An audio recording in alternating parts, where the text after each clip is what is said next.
Today we're talking about executive function. Executive function is a set of processes that all have to do with managing oneself and one's resources in order to achieve a goal. In other words, executive function is like the boss or the manager of your brain. It's in charge of making sure that things get done from the planning stages of the job to the final deadline. When people have issues with executive functioning, any task that requires planning, organization, memory, time management, prioritizing, shifting, checking, or flexible thinking becomes a significant challenge. So, as always, when we have a complex task, we need to break it down into some basic concepts. Here's Deborah Phillips from Georgetown University talking about how these skills work with young children. What is executive function? Safety goggles. Safety goggles. Probably the best way to think about it is sort of like an air traffic control system in the brain. Just like an air traffic control system has to manage lots of airplanes going on lots of runways and really exquisite timing and so on. A child has to manage a lot of information and avoid distractions.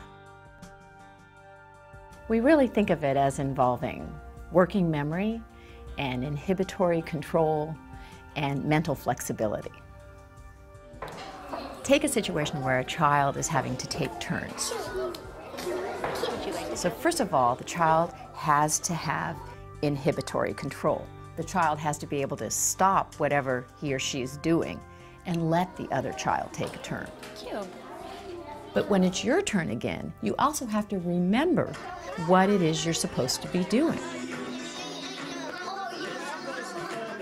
So that pulls on working memory. If the children who are taking the turns after you do something unpredictable, you have to be able to adjust what you're going to do next. And that requires mental flexibility. Children who are struggling with these capacities often look like children who just aren't paying attention, or children who are deliberately not controlling themselves. So, in other words, to function in the real world, or in the future workforce, we need to work with others, with distractions and multiple demands. In the end, we need to produce a quality product that is on time. It takes more than just smarts or knowing the rules. It requires the skills to implement a project from the beginning to the end. So let's look at things from the other perspective. We need to complete a task, but if we're having difficulty with executive functions, how does it affect how we interact and react to our environment? Here's another video that features Deborah. When executive functioning skills are working well, they're invisible. It's not like you see them in action because they enable children to be a good student, to be a good friend, to learn well. So they're just kind of hidden. It's really when they break down or when a child is really challenged by these capacities, hasn't had a chance to develop them very well, that you see problems. Kids with well-developed executive function can deal with day-to-day worries, temptations, and obligations that pile up in their minds. They have the skills to regulate the flow of information and prioritize tasks. Executive function is one of the ways we manage stress and maintain an even keel, even as demands on our attention start to pile up. Kids who haven't developed strong executive function have a harder time directing mental traffic.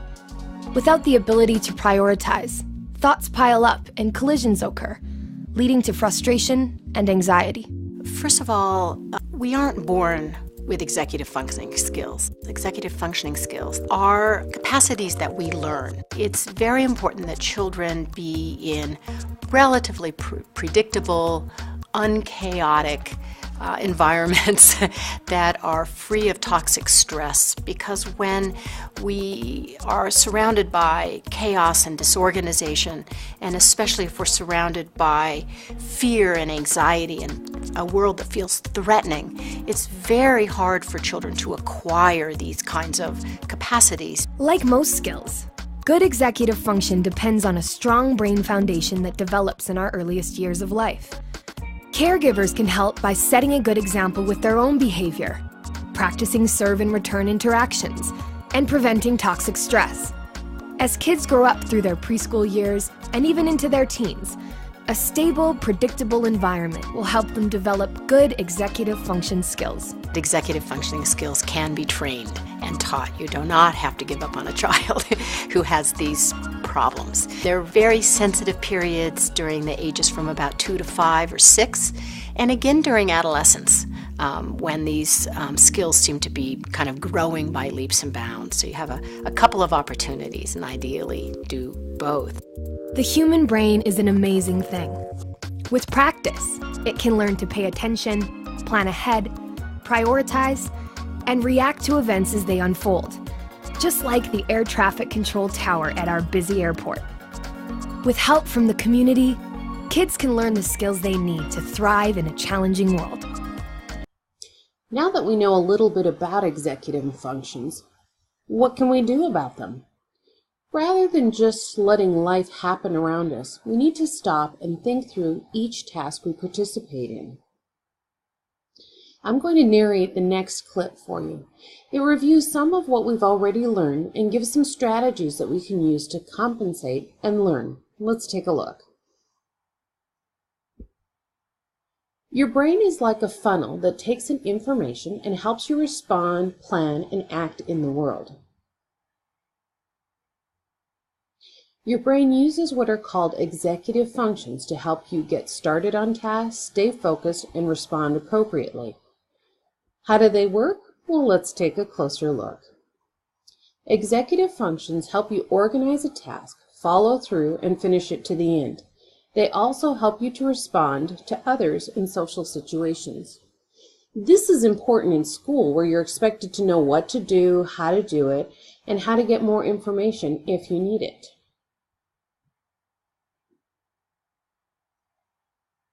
Some people are weak in these skills, and that can cause all sorts of problems.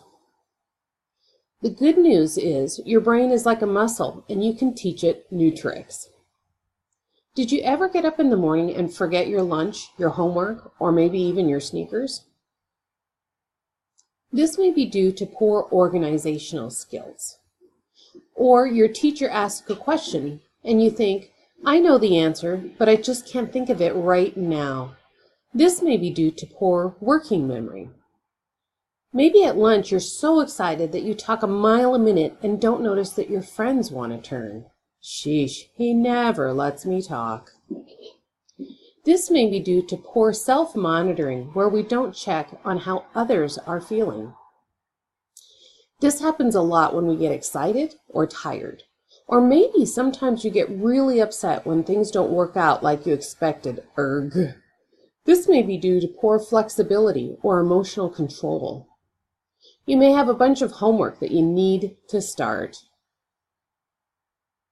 but you don't know how to get started and you keep getting distracted. When you get up in the morning, you're worried about your homework. You finally get it done, but I don't even know if I did it right. When you leave for school, you don't even realize that you forgot your homework on the kitchen table. All of these troubles could be due to weak executive functions of your brain. The good news is that you can improve these brain functions by using self-talk. Why should the way you talk to yourself be helpful to you at school, at home, or with your friends? Because your brain listens and responds to how you talk to yourself. Isn't that cool? We can change our brains by changing the way we talk to ourselves about what we are doing. So here are some tools that you can use to change your brain a little bit every day. Create a goal for something you want to accomplish. After you have a goal, make a list of things you want to do or need to do to reach that goal. Put this somewhere where you're going to see it every day so that you can update and monitor it. Estimate the time you think you'll need for things on the list. For example, make an outline for my essay, 30 minutes. Prioritize the items on your list. Ask yourself what's most important. Pick a time every week to clean up your space and organize your space. This will train your brain to get used to planning and being organized and prepared. Don't forget to put some fun stuff on there too. Go see a movie on Saturday with Jack. That was all about using language to plan and organize your space and your projects. Next, I want to show you how to use these skills in other ways. Cool! You can organize your thoughts before speaking. Rather than being the first to raise your hand, let others answer first and then form what you want to say. By allowing yourself thinking time before you respond, you are teaching your brain how to act rather than how to react. If you're confused, talk yourself through the problem. Why am I being asked this? Try to think of a similar experience and remember how you figured it out that time. Ask yourself about what you're doing and how you're doing it. This helps your brain work through the problem. Ask yourself, is there more than one way to look at this problem?